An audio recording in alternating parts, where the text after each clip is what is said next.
तो कक्षा 10 के सभी विद्यार्थियों, लो जी, जिस घड़ी का इंतजार कर रहे थे, जी हाँ, एमपी बोर्ड वाले बच्चों के लिए, किन के लिए? एमपी बोर्ड वाले बच्चों के लिए मैं यहाँ पर, ठीक है, एक आदर्श प्रश्न पत्र सोल्व कराऊंगा। ये समझ लीजिए कि ये 75 नंबर का आपका पेपर है, ठीक है, होगा एग्जाम में। और इसी वीडियो से आपको मैं 45 से 50 नंबर कवर करा दूंगा, विथ सॉल्यूशन, विथ पीडीएफ भी दूंगा, ठीक है। देखिए सारी चीज़ें प्रोवाइड हो जाएगी, पर कॉन्सेप्ट क्लियर होना चाहिए, ठीक है। बच्चों को 75 के 75 नंबर दिलवाऊंगा मैं। ये सेट डी करा रहा हूँ, इससे पहले मैंने set A B C 3 paper पहले ऑलरेडी डाल दिए, ई और एफ भी दूंगा, ठीक है। तो चलिए शुरू करते हैं। आशा करता हूँ आप अंत तक बने रहेंगे और धैर्य से और शांति से सारी चीज़ों को समझेंगे। बाकी मेरी जवाबदारी आपको अच्छे अंक दिलाने की। चलिए यहाँ से अपन थोड़ा सा इसको बड़ा करते हैं। निम्न में से कौन सा गुण धातुओं का द्वारा प्रदर्शित नहीं किया जाता है? इनमें से कौन सा गुण धातुओं के द्वारा प्रदर्शित नहीं किया? देखो विद्युत संचालन मतलब है कि करंट। तो देखिए जी, जैसे ये लोहा का बना हुआ है, ठीक है, ये स्टेप तो किसका बना है? ये लोहे का बना है। तो इसमें करंट आता है या नहीं आता? आप खुद बताओ। आएगा। ध्वनिक प्रकृति, ये आवाज़ करेगा नहीं करेगा किसी वस्तु से पीटने पर? ये देख लीजिए, आवाज़ भी करेगा। तन्यता, जो सोना होता है ना, उस सोने को अपन तार बनाते हैं। जो तार बनते धातु के तो बनते हैं, एल्यूमिनियम के तार, कापर का तार, सुना तो तन्यता का गुण पाया जाता है। चमकहीनता जो गुण है ना, आधातु का गुण है। ये किसका है? ये जो गुण है, ये किसका गुण है? आधातु का गुण है। बाकी सारे के सारे जो गुण है, ठीक है, वो हमारे धातु के हैं। भोजन नली के किस भाग में भोजन का पूर्ण पाचन होता है? 4 ऑप्शन है आपके सामने, आमाशय, मुगुहा, वृतांत, क्षुद्रांत। यहां पर आपका क्षुद्रांत एकदम राइट रहेगा। मस्तिष्क उत्तरदायी है, जो हमारा माइंड है वो किसके लिए उत्तरदायी? सोचने के लिए, बिल्कुल सत्य बात है। हृदय स्पंदन के लिए, धड़कने के लिए भी, और शरीर का संतुलन बनाने का कार्य भी कौन करता है? हमारा मस्तिष्क ही करता है। तो इन सभी के लिए मस्तिष्क उत्तरदायी है। मुकुल द्वारा आलैंगिक जनन किस में होता है? मुकुल द्वारा आलैंगिक जनन किस में होता है? देखो भैया, यहाँ पे ध्यान देंगे तो अमीबा जो है ना बेटा, अमीबा में द्विखंडन प्रक्रिया के द्वारा जनन होता है। द्विखंडन द्वारा, ठीक है। प्लाज्मोडियम जो है वो उसमें बेटा बहुखंडन के द्वारा होता है, बहुखंडन के द्वारा। ये थोड़ा कॉन्सेप्ट क्लियर हो जाएगा ना, तो एग्जाम आप आराम से क्रैक कर पाओगे बढ़िया से। आप तो डरने की जरूरत नहीं यार, मैं कराऊंगा पूरी तैयारी आपको, ठीक है। लिज्मानिया में भी द्विखंडन होता है। क्या होता है? इसमें भी द्विखंडन होता है। तो बच्चा कौन? ईस्ट एकदम राइट है। ईस्ट में होता है मुकुल द्वारा। यहां से देखो, क्लियर है। किसी बिंब का अवतल दर्पण द्वारा बना प्रतिबिंब, बिंब है ना क्या होता है? वस्तु। और वस्तु के द्वारा बना जो प्रतिबिंब में आभासी, ध्यान देना है, आभासी, सीधा तथा वस्तु से बड़ा। जब बड़ा कब बनेगा? जब तो भाई साहब ध्रुव और फोकस के बीच में वस्तु रखी रहेगी। अंत वाली स्टेप। सामान्य दृष्टि के वयस्क के लिए सुस्पष्ट दर्शन की अल्पतम दूरी, यानी कि जो है ना स्पष्ट दृष्टि की न्यूनतम दूरी, इसको दूसरे नाम भी बोलते हैं स्पष्ट दृष्टि की न्यूनतम दूरी 25 सेंटीमीटर होती है। पहला ऑप्शन आपके सामने है यहाँ पर, तो सॉरी, इसमें सी ऑप्शन राइट है ना, ये वाला है राइट है ना। दूसरा जो है इसमें आपका आंसर है,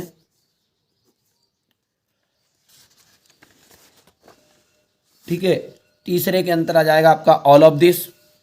चौथा जो हो जाएगा ईस्ट है। पांचवा बिटवीन डी वाला। और छठा जो रहेगा वो रहेगा आपका 25 सेंटीमीटर। हो गया। चलिए, ऐसी अभिक्रियाएं जिनमें 2 या 2 से अधिक अभिकारक संयुक्त होकर एकल उत्पाद बनाते हैं। ऐसी अभिक्रिया जिसमें 2 या 2 से अधिक अभिकारक संयुक्त हो जाते हैं और एकल उत्पाद बनाते हैं, जैसे दो अभिकारक कौन से, एक तो C+O2, क्या बना है आपका CO2। इधर की जो प्रक्रिया होती है इतना तो आप जानते हैं कि ये बेटा अभिकारक कहलाता है, ये क्या है आपका अभिकारक है। इधर वाला जो है वो कहलाता है आपका उत्पाद। और इस अभिक्रिया को जिसमें दो या दो से अधिक मिले और एक हुए उसे कहते हैं संयोजन अभिक्रिया। क्या कहते हैं उसे, संयोजन अभिक्रिया।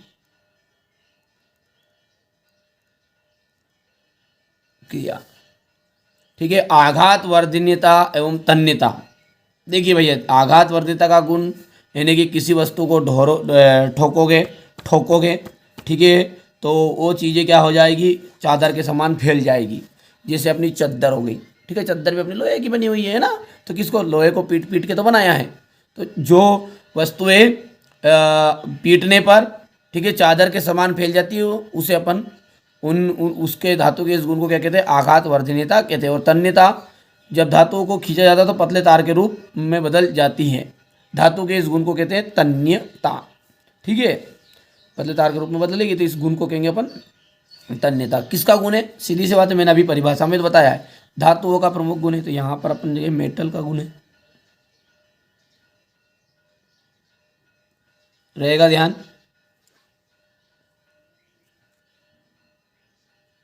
वे सभी प्रक्रम जो सम्मिलित रूप से अनुरक्षण का कार्य करते हैं, जो सम्मिलित रूप से क्या करते हैं, अनुरक्षण का कार्य करते हैं। ठीक है, क्या कहलाते हैं, जैव प्रक्रम कहलाते हैं, जैव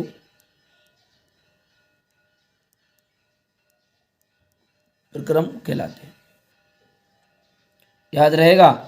चलिए इसके बाद में हमारे शरीर में नियंत्रण एवं समन्वय का जो कार्य है, नियंत्रण और समन्वय का जो कार्य है वो किसके द्वारा किया जाता है, एक तो तंत्रिका तंत्र के द्वारा किया जाता है, तंत्रिका तंत्र, और एक और क्या है, हार्मोन, दोनों के द्वारा किया जाता है। चलिए अब क्वेश्चन 5 देखते हैं। नर युग्मक एवं मादा युग्मक ये दोनों संलयन होंगे, संलयन यानी मिलेंगे, तो नर युग्मक और मादा युग्मक का जो मिलन होगा, संलयन होना प्रक्रिया, तो उसको कहते हैं निषेचन, निषेचन। ठीक है बेटा, शांति से देखो, धैर्य से करेंगे भैया, जल्दबाजी का काम नहीं, जल्दबाजी करोगे तो भाई साहब कुछ भी समझ में आना जाना नहीं है। पीढ़ी दर पीढ़ी विभिन्न लक्षणों का संचलन, पीढ़ी दर पीढ़ी विभिन्न लक्षणों का संचरण क्या कहलाएगा आपका, आनुवांशिकता कहलाएगा,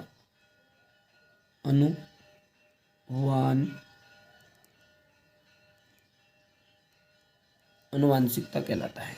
चलिए अब इंग्लिश मीडियम वाले बच्चों का है, यहाँ से चलिए तो मैंने भर दिया है इंग्लिश मीडियम वाले बच्चों के लिए। ठीक है, एक बार फिर भी आप इंग्लिश मीडियम वाले बच्चे क्या करेंगे, इसका स्क्रीनशॉट ले लेना बेटा, उत्तर का। ये पहले का आंसर है संयोजन, दूसरे का धातु जैव प्रक्रम, ये आपको स्क्रीनशॉट ले लेना। क्यों, क्योंकि हो सकता है बेटा मैं हिंदी मीडियम को पढ़ाता हूँ, मैं चाहता हूँ कि आपका नंबर बिल्कुल ना कटे, इसलिए थोड़ा सा आप है ना एक बार ट्रांसलेट करके आप भी आपके हिसाब से देख लेना।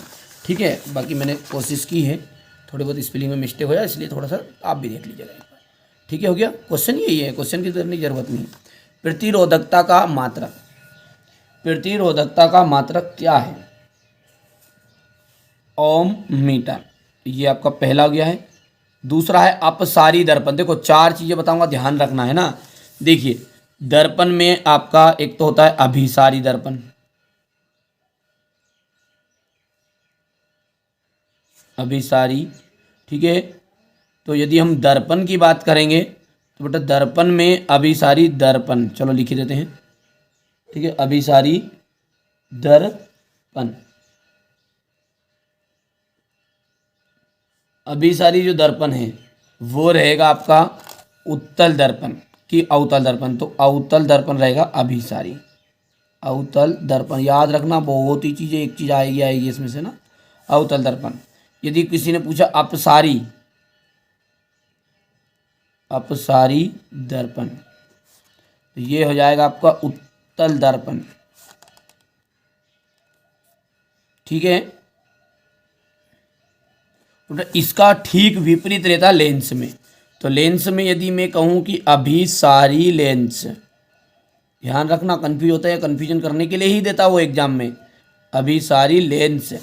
तो लेंस जो है ना वो अभिसारी देखो दर्पण में अवतल था, तो इसमें हो जाएगा उत्तल लेंस। कौन सा लेंस हो जाएगा? उत्तल लेंस। और अपसारी लेंस इसका ठीक विपरीत, तो अपसारी लेंस, तो अपसारी लेंस हो जाएगा अवतल लेंस। समझ में आया आपको? नहीं आया? उल्टा करना है ऊपर का, एक चीज़ कोई सी भी याद रख लेना, ये चार चीज़ें याद रखना बेटा, चारों में से एक आएगा। यहाँ पे देखो तो अब सारी दर्पण है, दर्पण में तो आपका ये दूसरा ऑप्शन है, सही है। पादप का लैंगिक भाग, पादप का लैंगिक भाग होता है पुष्प। जनक द्वारा, जनक पौधों से उत्पन्न पीढ़ी, जनक पौधों से उत्पन्न पीढ़ी जो जाएगी उत्तरी पीढ़ी। नेत्र गोलक, नेत्र गोलक में आ जाएगा 2.3 मीटर सेंटीमीटर, नेत्र गोलक की त्रिज्या होती इतनी। और चुंबकीय पदार्थ जो है यहाँ पर लोहा, इसका एकदम राइट आंसर रहेगा। ठीक है, यही सेम हमारे इंग्लिश मीडियम वाले बच्चों के लिए रहेगा, तो मैं भर देता हूँ।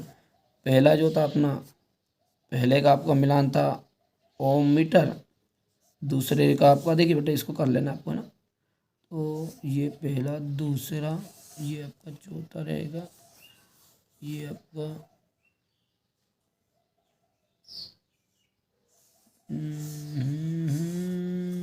दूसरा, पांचवा बेटा, पांचवा ये मीटर वाला, ये बेटा ये ओम मीटर है ना, ये ओम यहाँ पर आ जाएगा ना, थोड़ा सा मिस्टेक कर दी है ट्रांसलेट में। ये आपका हो गया है, दूसरा हो गया बेटा, ये पहला हो गया, पहले के बाद में आपका आयरन वाला हो जाएगा छठा, और ये तीसरा। कर लोगे? ये यहाँ पे देखो, अब है एक वाक्य में उत्तर। अम्ल और क्षार की अभिक्रिया से क्या बनता है? देखो, अम्ल जब क्षार अभिक्रिया करते हैं तो लवण और जल बनाते थे, तो याद है आपको? तो क्या बनता है? पहला राइट आंसर रहेगा लवण और जल, लवण एवं जल, या पानी बोल सकते हैं। और दो धातुओं के नाम बताइए जो प्रकृति में मुक्त अवस्था में मिलती है। दो धातुएं, दो धातुओं के नाम बताना है जो प्रकृति में मुक्त अवस्था में मिलती है। तो पहला जो दूसरा आंसर है अपना दूसरे के लिए, एक तो है आपका सोना और दूसरा है चांदी। ठीक है, क्या है भैया? सोना और चांदी। तो यहाँ पर लिख भी देता हूँ मैं अपन, सोना, ठीक है, और दूसरा जाएगा आपका चांदी, ठीक है, गोल्ड और सिल्वर, याद रहेगा। चलिए, किस हार्मोन की कमी से मधुमेह रोग होता है? कौन से हार्मोन की कमी से? तो इंसुलिन हार्मोन की कमी से। कौन सा हार्मोन है? इंसुलिन। इंसुलिन हार्मोन की कमी से क्या होता है? मधुमेह रोग होता है। आगे बढ़ते हैं और चौथा देखते हैं, तो रजोधर्म, रजोधर्म की अवधि कितने दिनों की होती है? देखो, रजोधर्म की अवधि होती है 2 से 3, 8 दिनों की। 2 से, किसी को 2 दिन का भी होता है, किसी को 4 दिन का, तो 2 से 8 दिन तक की रजोधर्म की अवधि होती है। लेंस फॉर्मूला क्या है? देखिए, लेंस फॉर्मूला बेटा 1/f इक्वल आ जाएगा 1/v माइनस 1/u, और दर्पण सूत्र में 2-3 प्लस का रहेगा, बस इतना सा फर्क है दोनों में। वोल्ट मापी को परिपथ में किस प्रकार संयोजित किया जाता है? समांतर क्रम। किसमें? समांतर क्रम में। यदि आमीटर पूछ ले तो उसे आमीटर को हमेशा श्रेणी क्रम में, याद रहेगा इतनी चीजें। चलिए, इंग्लिश मीडियम वाले बच्चों का मैं थोड़ा सा भर देता हूँ पहले। चलिए, तो यहाँ पर बेटा ये इंग्लिश मीडियम का मैंने भर दिया है, ये आप समांतर क्रम को थोड़ा सा ट्रांसलेट कर लीजिएगा, और फिर भी है ना। चलिए, अब सत्य और असत्य है, आगे देखते हैं बढ़िया से। थोड़ा सा छोटा करना पड़ेगा, थोड़ा ज़्यादा बड़ा हो गया, ये हो गया। चलिए, देखिए, ये जो है 2H2O, ठीक है, अम्ली है, अम्ली माध्यम है इसका, और विद्युत का इसमें करंट दिया अपने, तो ये जो हाइड्रोजन और ऑक्सीजन अलग अलग हो गई, एक विद्युत अपघटन अभिक्रिया है। तो देखो, विद्युत दी है तो विद्युत अपघटन अभिक्रिया भी होगी, तो यहाँ पर ये दूसरा हो गया आपका सत्य। पहला तो मतलब सत्य। दूसरा है आपका अमोनिया NH3 एक अम्ल है, क्योंकि इसमें हाइड्रोजन उपलब्ध है। तो देखो, हाइड्रोजन तो सब में रहेगा, अम्ल और क्षार दोनों में रहेगा, ऐसा थोड़ी, ठीक है। जिसमें हाइड्रोजन धनायन जो रहेगा जानता रहेगा तो वो अम्ल है, और OH ऋणायन जानता रहेगा तो वो क्षार है। तो बेटा ये अमोनिया जो है ना अम्ल नहीं है, इसलिए ये बात हो जाएगी आपकी असत्य। क्यों? क्योंकि ये क्या है आपका, अम्ल नहीं है, ये क्या है, क्षार है। बायां आलिंद ऑक्सीजन रक्त को दाएं नीले में प्रेषित करता है। बायां आलिंद जो होता है वो ऑक्सीजनित रक्त को दाएं नीले में प्रेषित करता है, तो ये तो सत्य है बिल्कुल। न्यूनतम प्रतिरोध ज्ञात करने के लिए प्रतिरोधकों को समांतर क्रम में संयोजित करना चाहिए। सत्य है। हरे विद्युत रोध वाला तार प्रायः तृप्त होता है। हरे विद्युत रोध वाला तार प्रायः तृप्त होता है। देखो ये तो अर्थिंग होता है, ये कम, ये तृप्त नहीं होता। यहाँ तृप्त कौन होता है, लाल रंग का होता है, तो ये हो गया आपका असत्य है। और अपन लिखेंगे लाल रंग का होता है। ये थोड़ा लिख किस लिए रहा हूँ, ताकि कॉन्सेप्ट क्लियर हो जाए। लाल रंग का होता है। दूर की वस्तुओं को ठीक से नहीं देख पाना दूरदृष्टि दोष है। ठीक है, देखिए ध्यान से देखो, दूर की वस्तुओं को ठीक से नहीं देख पाना दूरदृष्टि दोष है। देखो जब वस्तु व्यक्ति जो दोष रहेगा उसमें निकट की वस्तु है, निकट दृष्टि दोष है, निकट की वस्तु को तो साफ देखेगा, लेकिन दूर की वस्तु है नहीं देख सकता। ठीक है, तो यहाँ पर बेटा ये असत्य रहने वाला है आपका। क्या रहेगा ये, असत्य, क्योंकि वो दोष रहेगा आपका निकट दृष्टि दोष। देखो नाम में उल्टा है, जब वस्तु को वो निकट की वस्तु को दूर से निकट की वस्तु को साफ देख सकता लेकिन दूर की वस्तु को साफ नहीं देख सकता, तो निकट दृष्टि दोष है, तो दूर की वस्तु को नहीं देख सकता है। उल्टा मतलब कुल मिलाकर बात है। तो ये कौन सा दोष है आपका, दूर दृष्टि दोष नहीं है, कौन सा है, निकट दृष्टि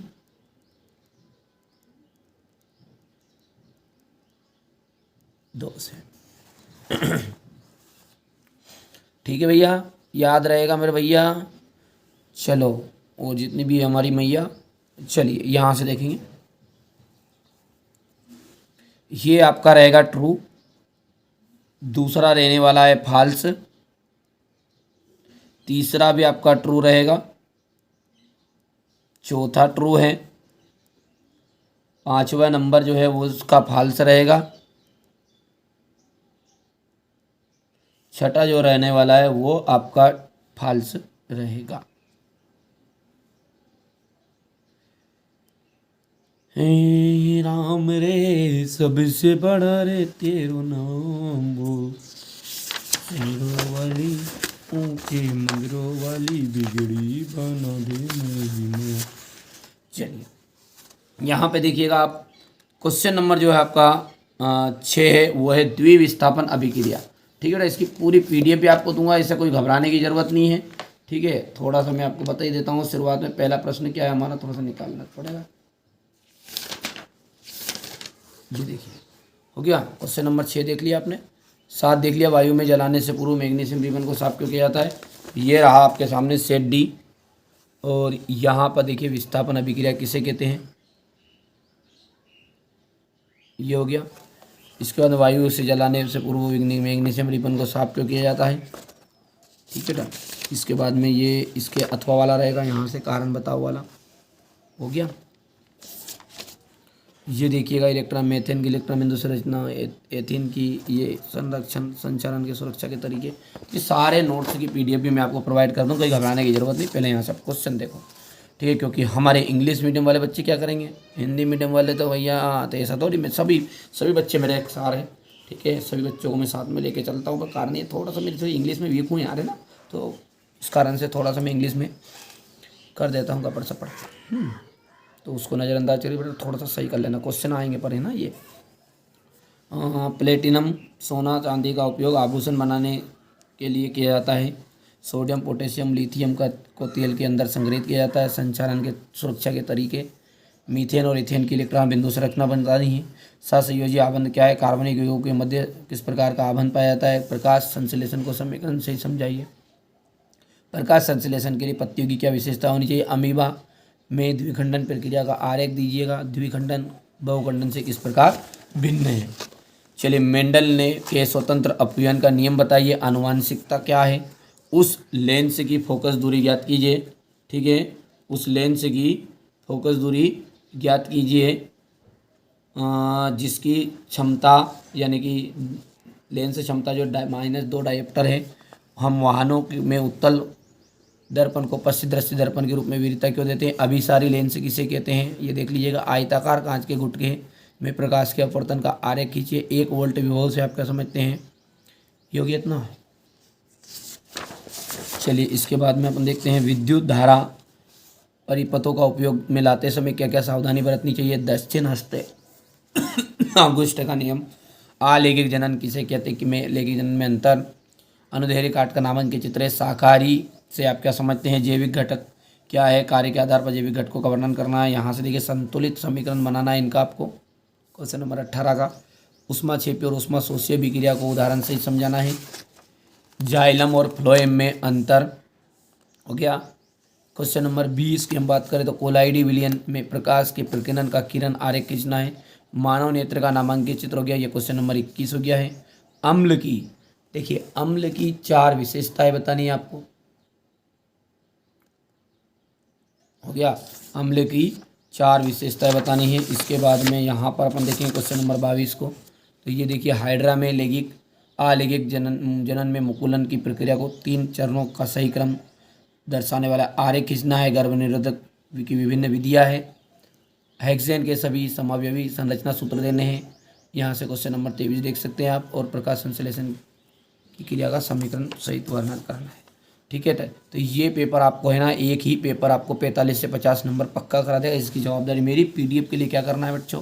पीडीएफ के लिए मेरे बाबू डिस्क्रिप्शन में नंबर है, कॉल कर लो। ठीक है, देखिए अभी तक आप अपनी एप्लीकेशन पे नहीं जुड़े तो वहाँ जुड़ जाओ। ठीक है, आप तो निश्चिंत रहो, मेरी जवाबदारी बेटा। आप तो अच्छे नंबर लेना चाहते हैं, वास्तव में नंबर लेना चाहते हैं और अंत में यदि वीडियो देखते हैं, देख रहे हैं आप अंत तक, तो समझिए आपको मुझ पर भरोसा है, तो आप अंत तक टिके हुए। तो अभी तक आपने कॉल नहीं किया तो कॉल करो और अपनी सीट बुक कर लो।